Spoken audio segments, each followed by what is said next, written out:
Hello everyone, good evening. কেমন আছো তোমরা? আশা করি ভালো, আর আমরাও বেশ ভালো আছি। তো আমার নতুন আরও একটি ভিডিওতে তোমাদের সবাইকে স্বাগত জানাচ্ছি। তো এই যে নিজের জন্য চা নিয়ে নিলাম, আর এখন সময় হয়েছে সন্ধে 6টা।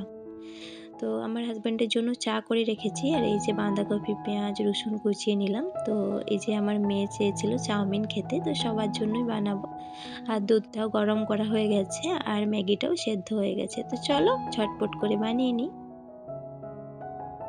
তো বানানো কমপ্লিট, আর খেতেও বসে পড়লাম আমি আর আমার মেয়ে দুজনে। আমার হাজব্যান্ড হচ্ছে এখনও আসেনি, আসলে ও অফিস থেকে ফেরার পথে কিছু মার্কেটিং করতে গিয়েছে ঘরের জন্য। তো যেহেতু এখন ঠান্ডার টাইম, আমি আমার মেয়েকে নিয়ে বেরোতে পারছি না, প্রচণ্ড ঠান্ডা। তো সেই জন্য ওকে বললাম যে তুমি নিয়ে আসবে, আমি আর যাব না। তো সেই জন্য বললো যে একবারে আমি ফেরার পথেই নিয়ে আসবো।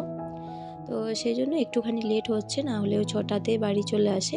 আর এই যে আমার মেয়ের আজকে তাড়াতাড়ি টিউশন পড়াও হয়ে গিয়েছে। তো ওর বই খাতাগুলো সব তুলে এরপর হচ্ছে বেডটা গুছিয়ে নেব।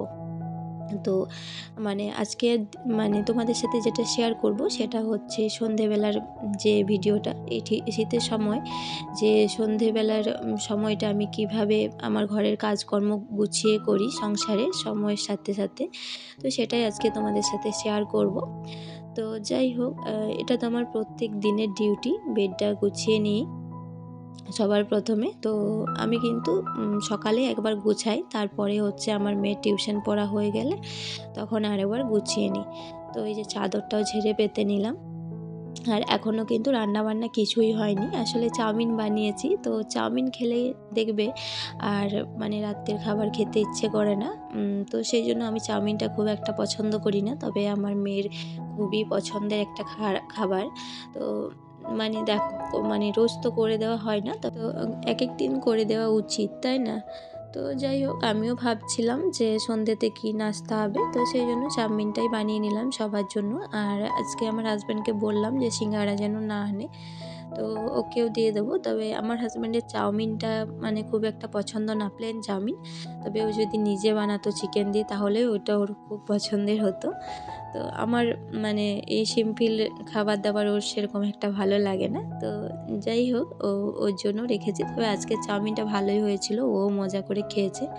তো আমার হাজব্যান্ড অফিস থেকে চলে এসেছে, ওকে চা আর ওই টিফিনটা দিয়ে দিলাম, ও খাচ্ছে। আর আমি এই যে জামা কাপড়গুলো গুছিয়ে রাখছি। না, জামা কাপড় বলবো না, জানো তো বন্ধুরা, আজকে না অনেকগুলো সোয়েটার কেচেছিলাম। সব সোয়েটারগুলোই আজকে ভালো করে ওয়াশ করেছি। তো সেগুলো সব একসাথে শুকিয়ে নিয়েছিলাম, আর টেনশনও লাগছিল যে যদি না শুকোয়। তবে ঘরের সমস্ত কাজকর্ম সেরে নিয়ে কিন্তু একটা সময় রোদে দিতে গিয়েছিলাম, তো শুকিয়েও গিয়েছে। তবে দেখবে ড্রাই করলে না, এই শীতের জামা কাপড় বিশেষ করে একদমই শুকিয়ে যায়, একটুক্ষণ রোদ লাগলেই পুরো একদম ঝনঝনে হয়ে যায়। তো এগুলো সব কেচেছিলাম। আর এই জ্যাকেটটা সেদিনকে ভিজিয়ে দেখো আজকে ওয়াশ করে নিলাম, তো একদমই পরিষ্কার হয়ে গিয়েছে। তো এখন যেহেতু শীতকাল, তো পুরো ঘরে কিন্তু জামা কাপড়ে ভর্তি হয়ে গিয়েছে, সোয়েটার এটা সেটা। তো যেগুলো ভালো সেগুলোও বের করা হয়ে গিয়েছে, কারণ বাইরে তো যাওয়া হয়ই, তো সেই জন্য আর ঢোকানো হয় না। একদিন হয়তো ঢুকিয়ে রাখলাম, পরে হয়তো আবার বের করে দিলাম। আর ঘরে রেগুলার পরার যেগুলো, সেগুলো সবই বের করেছি। তো এই জন্য পুরো ঘরে জামা কাপড়ে ভর্তি হয়ে গিয়েছে। তো এগুলো গুছিয়ে ঠিক জায়গা মতো রেখে দেবো। আর সবগুলোই কিন্তু বেশ ভালো পরিষ্কার হয়েছে। তো চলো জামা কাপড়গুলো সব ভাঁজ করে নিই, তারপরে তোমাদের সাথে কথা হচ্ছে।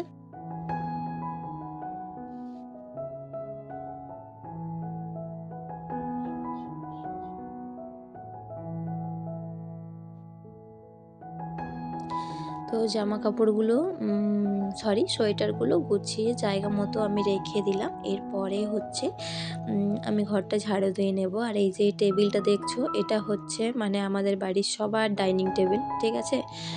কেউ বারান্দাতে খেতে যাবে না, ঠিক আছে? এখানে যদি চা দিই, তো আমার হাজব্যান্ড চায়ের প্লেট বা চানাচুরের প্লেট সব এখানে রাখবে, সিঙ্গাড়ার প্লেট, বা আমি যদি ওকে নাস্তা দিই, নাস্তার প্লেট।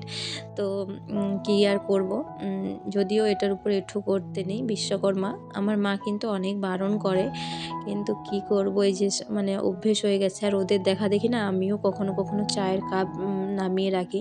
হ্যাঁ, চায়ের কাপ তো রাখাই যায়, তবে এঁঠো করার পর সেটা রাখা ঠিক না, তাই না? তো যাই হোক, ওই ঘরটা ভালো করে ঝাড়ু দিয়ে নিলাম। এরপরে হচ্ছে বেডরুমটা ঝাড়ু দিচ্ছি। তো ওই বিছানাটা গোছানো আর দেখলাম না। আসলে আমার হাজব্যান্ড আজকে আর স্নান করেনি, হাত পাগুলো ধুয়ে নিয়ে হচ্ছে ওই ব্ল্যাঙ্কেট মুড়ি দিয়ে শুয়ে পড়েছে, শুয়ে শুয়ে টিভি দেখছে। তো সেই জন্য আর ঝাড়লাম না, একেবারে রাত্রিবেলা শোয়ার আগে ঝেড়ে নেবো। তবে ঘরটা ঝাড়ু দিয়ে নিলাম একবার। আর এই জায়গাটা না একটুখানি নোংরা হয়ে গেছে, কি বলো তো, নতুন আলু তো আলুর যে মানে গায়ের যে ধুলোগুলো থাকে না, সেগুলো ওই প্লাস্টিকটার উপর পড়ে পুরো ভর্তি হয়ে গেছে, আর এটার মধ্যে তো পড়েইছে। তো সেই জন্য এটাকে একটুখানি পরিষ্কার করব। আর এই জায়গাটা দেখো প্রত্যেক দিন মোছা হয় না বলে ওই জায়গাটা তো একটা কেমন কালো দাগ হয়ে গেছে, তো ওটা উঠলো না। কালকে সকালবেলা যখন রান্নাঘরটা মুছবো তখন দেখব। আর এই যে এটা হচ্ছে আমি ওই আশীর্বাদ আটার যে প্যাকেটগুলো থাকে, সেই প্যাকেটগুলো কিন্তু আমি কাটি না, সরি, সেগুলো আমি কিন্তু ফেলি না, কেটে কেটে এভাবে ইউজ করিনি। আর এই যে আলুগুলো ঢেলে রাখলাম, আর পেঁয়াজগুলো জায়গা মতো দিয়ে দেবো। তবে আলুর জায়গাটাতে একটুখানি দিয়ে দিলাম, কারণ আলুর যে ধুলোগুলো সেগুলো পেঁয়াজের উপরে যাতে না পড়ে। তো আর এদিকে দেখো কতগুলো সবজির খোসা, এগুলো আমি সব একটা ব্যাগের মধ্যে মানে সব কুড়িয়ে রেখেছি। মানে অনেক গরু আসে আমাদের বাড়ির সামনে, তো ওদেরকে দেবো বলে। তো এখন যেহেতু রাত্রিবেলা, তো সেহেতু সব কিছু এটার মধ্যে ঢুকিয়ে দিলাম। আর বাইরে তো ফেলবো না, সেই জন্য ব্যাগের মধ্যে ঢুকিয়ে রেখেছি। কাল সকাল হলেই গরুকে ওই পাতাকপির যে পাতাগুলো সেগুলো দিয়ে দেবো। আর অনেক শাকসবজিও রয়েছে এর মধ্যে। তো যাই হোক, রান্নাঘরটা দেখো ঝাড়ু দিয়ে নিলাম। আর আমার কিন্তু এখনও কাজ হয়নি, সবাইকার কিন্তু চাউমিন খেয়ে খিদে পায়নি। তো আমার হাজব্যান্ডের জন্য তো বানাতেই হবে। বানাতে হবে বলতে, ও মানে চাউমিন খেয়ে ঘুমোনো বলে যে এটা ভালো না, তোমরা সবাই কিন্তু খাবার অল্প করে খেয়ে ঘুমিও। তো সেই জন্য বানাবো রুটি আর সবজি। তো সেরকম মানে অন্য কিছু সবজি না, আলুর একটা নর্মাল সবজি করব। তো আমি তো একটা রুটি খাবো। আর ধুলোগুলো এখানেই রেখে দিলাম, যেহেতু একটু আগেই আমি ঘর ঝাড়ু দিয়েছি। তো সেই জন্য ধুলোগুলা মানে এই বেসিনের নিচটাতেই রেখে দিলাম, পরে উঠিয়ে ফেলে দেবো। আর এই দেখো আলুগুলোতে মানে এত পরিমাণে নোংরা যে কি বলবো। তো এই জন্য এই যে ছোলারটা রয়েছে না, ছোলারের মুখটা মানে বন্ধ করে দিচ্ছে, চলতে প্রচণ্ড অসুবিধে হচ্ছে। তো যাই হোক, ফাইনালি আলুগুলো ছুলে নিলাম। আর এগুলো কিন্তু বেশ বড় সাইজের আলু, এই আলুটাই মানে 3টে আলু কাটলে কিন্তু অনেকটাই বেরোয়। আর নতুন আলুগুলো এত বড়, তবে খারাপ হয়ে গেল না, পুরো আলুটাই মানে ফেলতে হচ্ছে। আর বেশিরভাগ কী হচ্ছে জানো, আলুগুলোর সাথে মানে একটা চঁচ চঁচ ভাব রয়েছে, আর এই চঁচ ভাবটা থাকলে না আলুগুলো কিছুতেই সিদ্ধ হতে চায় না। তো সেই জন্য প্রচণ্ড রাগ হয়। আর সেই জন্য আমি বড় সাইজের নিই না, আমি বলি যে মিডিয়াম সাইজের দিতে, তবুও কিন্তু 2-4টে বড় সাইজের চলেও আসে। তো আলুটা হচ্ছে আমি মানে মাসকাবাড়ি বাজারের সাথে বেশি করে নিই না, প্রথমে 5 কিলো নিয়ে আসি, তারপরে শেষ হলে ধীরে ধীরে 2 কিলো করে নিয়ে আসি, তাহলেই হয়ে যায়। তো ফাইনালি আলুটা কেটে নিলাম, এরপরে হচ্ছে আমি রান্নাটা চলো বসিয়ে দিই বন্ধুরা। তো দেখো বন্ধুরা, আমি কিন্তু কুকারে তেল দিয়ে দিয়েছি, আর একটা শুকনো লঙ্কা দিয়েছি, বেশি ঝাল দেবো না, যেহেতু আমার মেয়েকেও এটাই খাওয়াবো। তবে ও সবজি দেওয়া অতটা পছন্দ করে না, কারণ যেহেতু দুধ রয়েছে, তো ও দুধ দিয়ে খেয়ে নেবে। আর এই যে এর মধ্যে অল্প একটুখানি পাঁচফোড়ন দিয়ে দিলাম। তো পাঁচফোড়নটা যখন গরম হয়ে আসলো, তখন আলুগুলো এর মধ্যে দিয়ে দিলাম। তো আলুগুলো দিয়ে একটুখানি লবণ দিয়ে তারপর এটাকে ভালো করে নাড়াচাড়া করে বানিয়ে নেব। তো জানো তো বন্ধুরা, এই রান্নাটা না আমার ভীষণ পছন্দের একটা রান্না। মানে এই যে সিম্পল রান্না, আলু পাঁচফোড়ন, আমাদের ওধারে এটাকে বলে আলু পাঁচফোড়ন। তো এই রান্নাটা আমি ভীষণভাবে পছন্দ করি। তো এই যে এটাকে ভালো করে ফ্রাই করে নিয়েছি, এটা তারপরে হচ্ছে জল দিয়ে মানে পরিমাণ মতো জল দিয়ে তারপরে হচ্ছে টমেটো দিয়ে দিলাম এর মধ্যে, আর লঙ্কাও দিয়ে দিলাম একটা মতো। তো লঙ্কাটা কিন্তু কুচি করে দিইনি, গোটাই দিয়েছি যাতে এটা কামড়ে খেতে পারি। আর এই রান্নাটা বেশ ভালো লাগে খেতে। তো বসিয়ে দিলাম, এটা 2টো সিটি পড়লেই হয়ে যাবে মিডিয়াম ফ্লেমে। তো এরপর আমি রুটিটা করে নিতে এসেছি। তো হ্যাঁ, যেটা বলছিলাম, এই রান্নাটা না আমার ভীষণ পছন্দের একটা রান্না। তো যখন আমার মেয়ে হবে হবে মানে হয়নি। তো তখন কিন্তু আমার সব রান্নাতেই হচ্ছে একটা গন্ধ লাগতো, কিছুতেই খেতে পারতাম না। তো কি করব? তো সেইজন্য হচ্ছে যেহেতু এখানেই থাকতাম, তো নিজেকেই করতে হতো বলে আরও বেশি যেন গন্ধটা অনুভব করতাম। তো সেই সময় হচ্ছে এই রান্নাটা আমি মানে খুব ভালোভাবে খেতে পারতাম। আসলে এটার মধ্যে কোনো মশলা ছিল না। তো এই রান্নাটা আমি বেশ তৃপ্তি করেই খেতাম। তো সেইজন্য আমার এই রান্নাটা এখনও খুব ভালো লাগে। যখন আমার অমাবস্যা থাকে বা কোনো পুজো থাকে, আমার মেয়ে আমার হাসব্যান্ডের জন্য অন্য রান্না করে নিই। তখন কিন্তু আমার নিজের জন্য আর মানে নিরামিষভাবে আর অন্য কিছুই রিচ রান্না করতে ইচ্ছে করে না। তখন কিন্তু আমি রুটি আর হচ্ছে এই আলু পাঁচফোড়নটা বানিয়ে নিই। আর এতে আমি বেশ তৃপ্তি করে খাই, বিশ্বাস করো।